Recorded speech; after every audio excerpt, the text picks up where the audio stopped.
We've come here today to say goodbye to Christine Helen Leach, often known as Chris, who died on the 5th of November at 75 years of age, and actually it would have been her birthday today. My name's Michelle Burns, a celebrant from Humanist UK, and it's my privilege to lead the ceremony today and to welcome all of you who've come to say a personal farewell to Chris. So this is an opportunity to join in taking leave of someone we've loved, respected and cared for. But it is more than that. It's a celebration of a life and of our shared human and moral values. And we're going to attempt to highlight the unique personality behind Chris's life and also to learn from it and to add to our collective wisdom and knowledge. In our ceremony today, we shall pay tribute to her life and character, spend time in quiet reflection, listen to music that she liked, such as the music we've just heard, and we shall say our formal farewells. It's been my privilege to speak to the family, to learn about Chris's life and the type of person she was, and I was privileged to know her myself through her activities at Parkgrove School. I gained the impression of a bright, intelligent, energetic, active and independent woman who was practical, pragmatic, reliable and constant. She had a strong and determined character, and she always saw things through. And she had her own set views about things, yet was open to new opportunities, and always positive and forward-thinking, looking on the bright side. Chris was sociable and jovial, and a kind, loyal, quietly supportive and reliable friend, and she had strong principles, and she was community-minded. Chris was quite a private, self-contained person, and she didn't readily reveal her innermost feelings, but she was very loving, helpful, kind and supportive towards those close to her, and very proud of them, as she said to me recently. Those close to Chris loved her very much, and are very proud of the way she led her life, and made the most of her life in such a positive way for as long as possible. Chris was born on the 17th of November 1944 in Kingston-on-Thames to Harry and Constance Bangs, and she was the youngest of 3 children, with Maureen, sadly deceased, and Derek, older than her. She liked school, and she was a tomboy and a bit of a rebel. She always loved football and was quite bitter about not being able to play as a youngster. The family was involved in scouting and guiding, and her mum Connie was a leader, so she got involved, but at that stage she would have much preferred playing football. She always loved watching football and always supported the team that was the underdog. After leaving school, Chris worked as a cashier at the main London branch of Barclays Bank in the foreign section as a cheque clearer. And later she worked at the Abbey National, doing the same thing, I think. In her leisure time, she enjoyed the traditional British jazz revival movement and also folk music, and she bought her first guitar with her first pay packet when she was 17. She recollected going to folk events at Eel Pie Island and seeing Tom Paxton and Paul Simon performing. In a holiday, she sometimes went fruit picking in East Anglia, and it was there that she met Peter Leach. And since he had relatives in the Yorkshire and Hull area, they moved to York and settled in Penley's Grove Street. And she transferred her work to work at the Abbey National in York. Their sons were born, Alan in 1970, John in 72, and Kevin in 78, and she was delighted to have them, very proud of you all, and she was very supportive of you. She was a very active and a very practical mum, and the boys say she had every possible tool so she could cope with any household emergency. She rarely called a tradesperson. And of course she was also very active and widely known in the local community. And I recollect her as a cheerful and doughty volunteer in the Groves playgroup, and she was employed for a number of years, I believe, by the Mother and Toddler group too. She was a constant presence at the Parkgrove School summer fairs and Christmas celebrations, and my daughter reminded me of the times we used to go out carol singing at Christmas into the Groves and to the old person's home there, and she would be playing the guitar for us as we sang. So they were happy memories. She was also always there at the school discos, and she always knew what was going on, very calm and unflappable. She was also a long-standing and committed member of the Scouting Association, York Minster District Scouts, and they have published a lovely tribute to her in their newsletter. It seems she started her scouting volunteering in 1989 at the 2nd St Thomas's Scout Group, then a sprightly 45-year-old, providing huge support to the Cub section where she was to remain affiliated for the rest of her 30 years in Scouting. She did have some brief spells at the helm of the group, but in the main it was her Cub Scouting that she'll be particularly remembered for. And her first spell as the Cub leader was to last for 10 years, and during this time she provided her energy and enthusiasm to help young people to develop the life skills that they needed, of course, and she had them in abundance. They remember that she was up for anything. Being on stage to demonstrate her skills and knowledge to others, she led from the front, not shy to take the lead and show the way for others to follow. She was a team player, though, and she created an amazing team at St Thomas's, which is still in place today. They remember her as supportive and challenging. She would be there to help. However, if she wasn't in agreement with what was being proposed, then she would certainly let you know. They say this is what made her such a unique volunteer. You knew exactly where you stood with Chris. A good quality.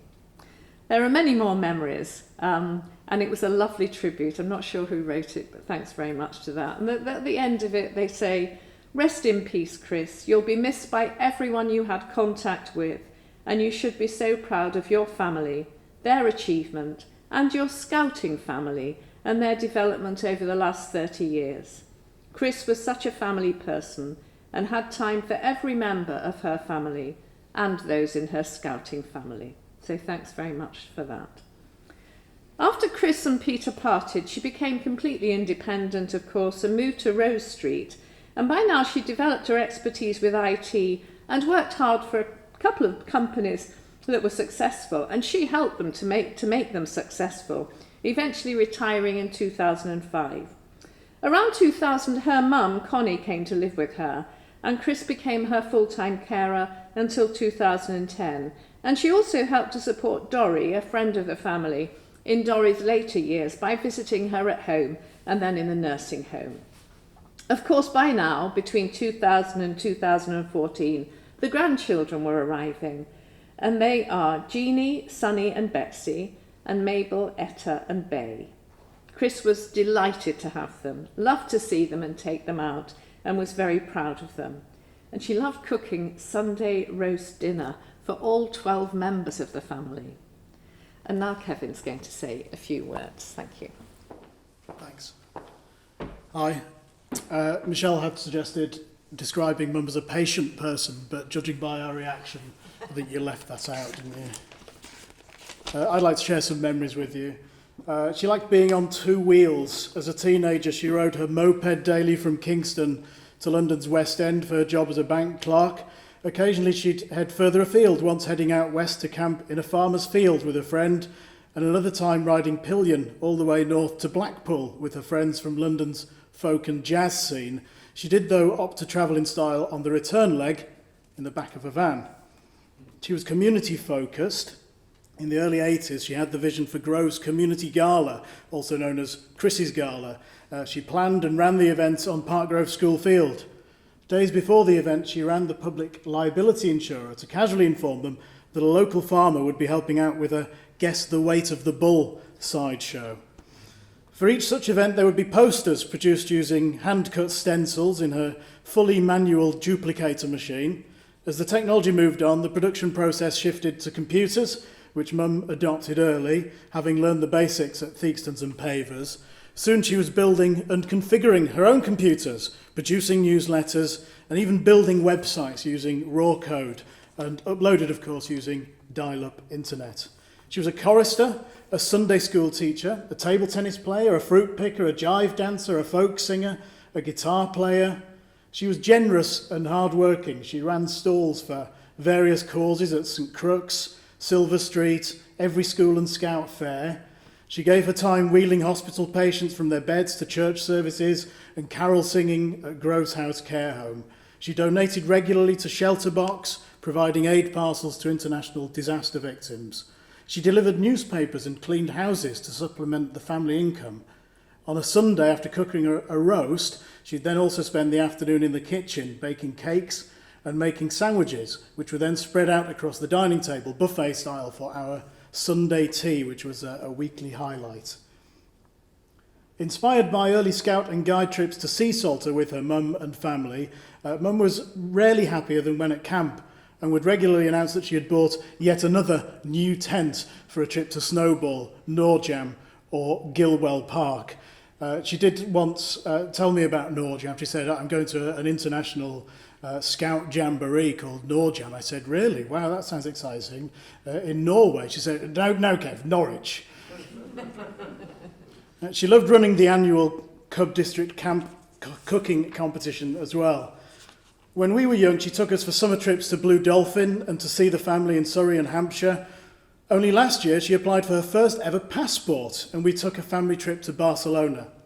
She was independent and practical. As well as running the family home domestically and painting and decorating, she had a knack for repairing and maintaining things, including a miniature steam engine and several twin-tub washing machines, which were often to be seen upside down in the kitchen or yard. When the Parkgrove School ducking stool went missing, she simply went to home base, bought the parts and built a new one based on the school caretaker's original design. After learning to drive later in life, she took a course in car maintenance at York College. Of course, she previously swore that she would never own a car, or a dishwasher, or an automatic washing machine, or take foreign holidays for that matter. Being financially independent was of huge importance to Mum. When times were tight, she got the family by accounting for every penny of income and expenditure in a cash book. When in years later she became more financially comfortable, she'd occasionally treat herself to a spa day, a slap-up meal or a city break in Europe. Just kidding, she didn't. Margaret did say that she would regularly have a porridge party at Margaret or Mum's house when they didn't have enough money to eat. Mum's newest friends came when she discovered walking football. Finally, after years without an outlet for a lifelong passion for the sport, joining this community-led movement, which welcomes players of all ages and gender, gave her a fresh new outlook. I know from speaking to Deborah and from Paula at York City Foundation what a valued member she was and how she'll be missed, along with her contemporary Tosh, who also passed away recently. One of her final gestures that says, I think, a lot about her character. Only a few months ago, despite being in a general state of confusion, she researched and took out a policy that made sure that arranging this event today was simple and that it was all paid for in advance. She knew she didn't have to do this, but she wanted to. You might know her as Christine, Grandma, Bangers, Rama, Chris, Arkela, or Mrs. Leach, but to me, she's simply Mum. Do you know what? I haven't got my glasses. Hang on. Can John do his bit? Let me have a look. They're just over it. It's not a special one. Ta-da! I've been given a 3-minute slot to say some funny stories about Mum. However, surprisingly, you'll be surprised that first I'd like to say something serious that I don't think I've ever said when she was alive, and that's just thanks. Thanks for being our Mum. Thanks for being our mum as kids and looking after us. I'm not going to bother doing it. I ain't going to get through it, but no. Shall I didn't expect to start flopping. No, it don't matter. No, no, because it's this is funny. I can't see you a lot with these. It'll take too long. Right. Right, I'll just try and do the funny bit. No, leave me alone. This is funny. Right. Right, I'll skip all that bit, the blubby bit. I'll just try and write. So I was meant to do a funny story. Here's the funny story. When our kids were, oh, here we go. This better not be being filmed. When our kids were younger, we were always having parties in our garden, and I used to love having it open house where we'd invite everyone, friends and family. And there's nothing Mum loved more than turning up a bit late in a football kit or camping scruffs, letting everyone know why she was late and what she'd been up to. This particular Sunday, she turned up on her way back from some scout survival camp away in the woods somewhere. And as she gets stuck into telling everyone what she'd got up to, she pulled this tin out of her pocket, proudly referring to it as a pocket survival kit. What's in the pocket survival kit, Chris? I'll show you, she says enthusiastically. And as she opened it, what was the first thing to fall out onto the floor but a sealed single condom fresh in its packet? As you can imagine, roars of laughter in our garden, and whilst enduring heckles of, "Did you get lucky, Christine?" and "What goes on pack holiday stays on pack holiday, eh, Chris?" She bent down, calmly picked it up off the floor and said, "If ever you get stranded out in the middle of nowhere and you need to transport some water from A to B, you'll get a good half a gallon in this emergency portable water carrying receptacle." So, on this day, as Mum takes the truth about her emergency 4-pint French tickler to the grave, I'd just like to say once again, thanks for being our mum. Thanks. This is my poem I wrote. Can everyone hear me? Can everyone see my mouth? Right. It's called An A to Z of Christine Leach. A is for Alan, the first of her sons, and for the adventures she'd love to go on. B is for being prepared, which she was, and purchasing bargains from her favourite shops. C is for camping, and also for Cubs, being community-hearted in all that she does. D is for Derek, that's her older brother. E is for entertaining and singing with others. F is for the London folk music scene she was part of as a teen, and for roaring campfires and her family tree. G is for grandchildren, all 6 she was proud. H is for her house where she felt safe and sound. I is for independence, she didn't need guiding. J is for John, that's me doing this rhyming. K is for Kevin, her youngest of sons, and also for her hometown, that's Kingston-on-Thames. L is for loud, and my ear, she could bend it. M is for Margaret and their 50-year friendship. N is for Norjam, good times there she spent. O is for organising fundraising events. P is for Park Grove, playgroup, the PTA. Q is for quizzes, useless facts anyway. R is for many roast dinners on Sundays. S is for running, St Thomas's Cub Scouting for decades. T is for table tennis, or you might say ping pong, a game she could beat both the old and the young. U is for unique. Do you know anyone like her? V is because she'll be very missed, keep her memory inside you. W for football, well, the type you play walking. The friends you met there, she loved chatting and talking. Skip X, but for Y, did you play her at Yahtzee, a game that she'd pull out at a camp or a party? This only leaves Z, an inflexible one, so let's end with another M. Yes, that's M for Mum. So obviously, as we all know, Chris really enjoyed her life. She enjoyed it right across the years. She was even interviewed on Look North regarding her football, apparently. She had a number of friends over the years, some long-standing, such as her very close friends Margaret, Jan, Val, and more recently Babs, Corrie's mum. But she had many friends near and far, too numerous to mention. And they had some brilliant times together. And with her friends, they supported one another through the years. Sadly, as you know, Chris developed cancer about 18 months ago and had chemotherapy, and she responded well to treatment and was very positive and energetic in her response. She had a good Christmas last year, but sadly the cancer returned during lockdown. And although she had radiotherapy, her health became more fragile. But she still talked about going camping and singing round the campfire. That's what she really yearned to do.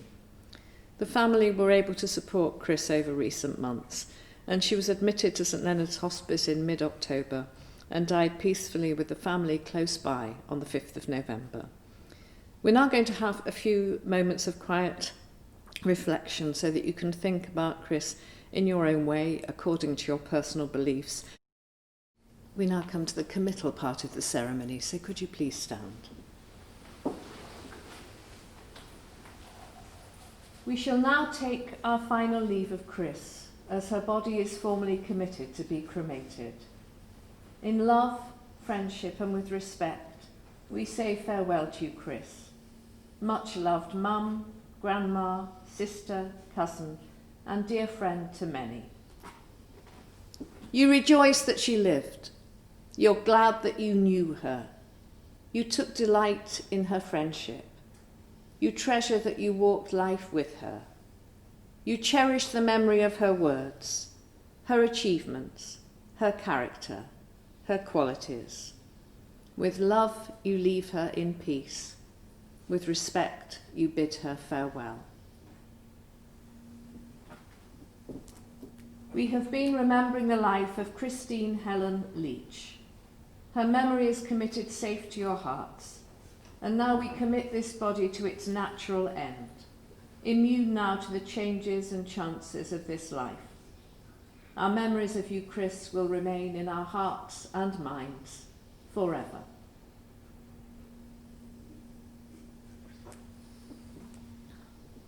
Please be seated.